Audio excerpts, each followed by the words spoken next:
Class 10 आप लोगों का third chapter pair of linear equation in two variables का सेकंड क्लास है, जिसमें हम लोग सीखेंगे methods of solving pair of linear equation in two variable. ठीक है, तो इसमें हमारा दो मेथड आता है, एक ग्राफिकल मेथड और एक अलजेब्रिक मेथड। सबसे पहले हम लोग ये वाला मेथड पढ़ेंगे, लेकिन मैं इसके बारे में थोड़ा बहुत बता देना चाहूँगा आप लोग को कि इस अलजेब्रिक मेथड में हमारे कौन कौन से मेथड आएंगे। इसमें मेनली 4 मेथड आएंगे। पहला मेथड होगा सब्स्टिट्यूशन मेथड, दूसरा होगा एलिमिनेशन मेथड, ठीक है, और तीसरा हमारा क्या होगा क्रॉस मल्टीप्लिकेशन मेथड, और चौथा फाइनल हमारा रिड्यूसबल मेथड। इन चारों मेथड्स पे हमारे क्वेश्चन होंगे इक्वेशन के फॉर्म में, और कुछ कुछ वर्ड प्रॉब्लम भी होंगे, ठीक, उनको हम लोग सॉल्व किया जाएगा। तो पहले हम लोग क्या सीखेंगे, ग्राफिकल मेथड। ग्राफिकल मेथड का सिंपल मतलब कहने का यही होता है कि हम उस इक्वेशन को ग्राफ पे रिप्रेजेंट करें। ठीक है, क्या करें, उस मेथड को ग्राफ पर रिप्रेजेंट करें। तो ग्राफ पर रिप्रेजेंट करेंगे तो हमारे पास 3 कंडीशन आती है। क्या आती हैं कि दोनों लाइंस को अगर हम ग्राफ पर रिप्रेजेंट करते हैं तो 3 कंडीशन आएंगी। वो 3 कंडीशन क्या होंगी, या तो हमारी लाइंस इंटरसेक्ट कर जाए, इंटरसेक्ट मतलब एक दूसरे को कट करें। इस तरह से मान लेते हैं कि हमारी लाइंस ये है L1 और ये है L2, ये लाइन L1 और ये L2 किसी पॉइंट पे क्या कर रही हैं, इंटरसेक्ट कर रही हैं। एक कंडीशन ये बन सकती है। दूसरी कंडीशन हमारी बन सकती है कि दोनों लाइंस क्या हैं, L1 L2 क्या हो जाए, पैरेलल हो जाएं। L1 और L2 क्या हो जाए, पैरेलल हो जाए। तीसरी कंडीशन ये हो सकती है, जो L1 है हमारी L2 लाइन भी उसी के ऊपर सेम टू सेम कोइंसिडेंट हो जाए। क्या हो जाए, एक के ऊपर एक आ जाए, मतलब L1 के ऊपर L2 लाइंस भी रिप्रेजेंट हो जाए। तो ठीक, तो इन तीनों कंडीशन को रिप्रेजेंट करने के लिए हमारे पास, अगर हमारे पास दो इक्वेशन हैं इस तरह से a1x plus b1y plus c1 equals to 0, ये हमारा इक्वेशन 1 हुआ। दूसरा equation a2x plus b2y plus c2 equals to 0, ये हमारा दूसरा इक्वेशन हुआ। इन दोनों इक्वेशन को हम लिखते हैं और देखते हैं कि कंडीशन हमें कब मिलती है कि लाइंस पैरेलल होती हैं, इंटरसेक्टिंग होती हैं और कोइंसिडेंट होती हैं। देखिए, अगर हमारा कोफिशिएंट ऑफ x और कोफिशिएंट ऑफ y मतलब a1 अपॉन a2, रेशियो किसका, a1 और अपॉन a2 का ratio not equal to b1 upon b2 आ जाए। ठीक, ये दो लाइंस लिखी हैं मैंने, a1x b1y c1 equals to 0।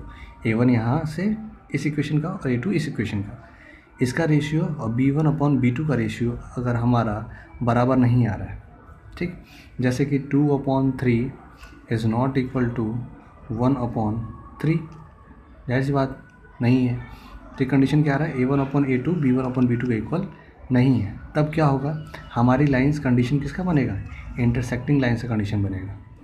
Lines हमारी कैसे हो जाएंगी, इंटरसेक्टिंग, कब, जब हमारा ये ratio a1 upon a2 is not equal to b1 upon b2। अगर ये हमारा होता है इंटरसेक्टिंग लाइंस, तो वहाँ पर हमारा निष्कर्ष क्या निकलता है कि मतलब अगर लाइंस हमारी a1 upon a2 is not equal to b1 upon b2 है, तो वहाँ पे हमें सिर्फ एक ही सोल्यूशन मिलता है, ओनली वन सोल्यूशन। कितने सोल्यूशन आएंगे, तो इसमें पूछा जाए कि हमारी लाइंस अगर पैरेलल है तो उसमें कितने सोल्यूशन मिलते हैं, तो सिर्फ एक मिलता है। अब दूसरा कंडीशन देख लेते हैं, कोइंसिडेंट लाइंस। कोइंसिडेंट लाइंस के लिए क्या होना चाहिए, हमारा जो ये रेशियो है a1 upon a2 is equal to b1 upon b2 is equal to c1 upon c2 होना चाहिए। ये तीनों रेशियो क्या होना चाहिए, आपस में इक्वल होना चाहिए। तो हमारी लाइंस कैसी हो जाएंगी, अगर ये तीनों condition a1 upon a2 is equal to b1 upon b2 is equal to c1 upon c2, तो लाइंस हमारी कोइंसिडेंट हो जाएंगी। मतलब L1 लाइन इसी के ऊपर होगी, L1 L2 एक दूसरे के ऊपर होंगी, सुपर इम्पोज करेंगे। ठीक, जब इस तरह का होता है, ये कंडीशन आता है, तो हमारे पास कितने सोल्यूशन होते हैं, क्वेश्चन आएगा तो हमारे पास सोल्यूशन होगा इन्फाइनाइटली मेनी सोल्यूशन।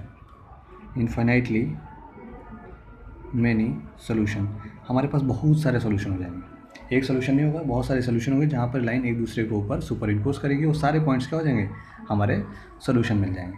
फिर तीसरा कंडीशन आता है पैरेलल लाइंस का।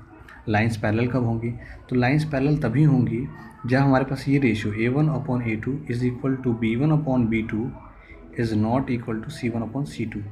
इस तरह कंडीशन आएगा तो हमारी लाइंस क्या हो जाएंगी, पैरेलल हो जाएंगी। इस तरह से L1 किसके पैरेलल हो जाएगा, L2 के। a1 upon a2 is equal to b1 upon b2 is not equal to c1 upon c2 होगा, तो लाइंस हमारी क्या हो जाएंगी, पैरेलल हो जाएंगी। अगर लाइंस पैरेलल होंगी तो सोल्यूशन कितने निकलेंगे हमारे पास, तो यहाँ सोल्यूशन निकलेगा नो सोल्यूशन। देखिए, इनमें कोई भी पॉइंट कॉमन नहीं है, इसलिए नो सोल्यूशन। इसमें बहुत सारे पॉइंट्स क्या हैं, कॉमन है दोनों लाइन के बीच में, तो इसलिए इन्फाइनाइटली मेनी सोल्यूशन। इसमें हमारा सिर्फ एक पॉइंट कॉमन है, तो सिर्फ कितना सोल्यूशन, वन सोल्यूशन। ये आप लोग इसका स्क्रीनशॉट ले लीजिए। जो मेथड में लिखा है ग्राफिकल मेथड, इसके लिए देखिए तीनों कंडीशन लिख दिया। लाइन्स इंटरसेक्टिंग होंगी तो a1/a2 is not equal to b1/b2 होना चाहिए, और यहाँ हमारे पास सिर्फ ओनली वन सोल्यूशन मिलेगा। कोइंसिडेंट लाइन होंगी तो ये तीनों जो हमारे कोफिशिएंट का रेशियो है वो क्या होना चाहिए, बराबर आएगा। तो हमारी लाइन्स कैसे हो जाएंगी, कोइंसिडेंट हो जाएंगी। और सोल्यूशन कैसा होगा, इन्फाइनाइटली मेनी सोल्यूशन। तीसरा कंडीशन आता है पैरेलल लाइन्स का। तो पैरेलल लाइन्स का कंडीशन क्या होना चाहिए, a1/a2 is equal to b1/b2 is not equal to c1/c2। जब ऐसा कंडीशन होगा तो हमारी लाइन्स क्या हो जाएंगी, पैरेलल। और लाइन्स पैरेलल होंगी तो सोल्यूशन कितने होंगे उसके, तो नो सोल्यूशन होगा। ठीक है, कल आप लोग का थर्ड वीडियो भेजा जाएगा, थर्ड क्लास का, थर्ड चैप्टर का थर्ड वीडियो।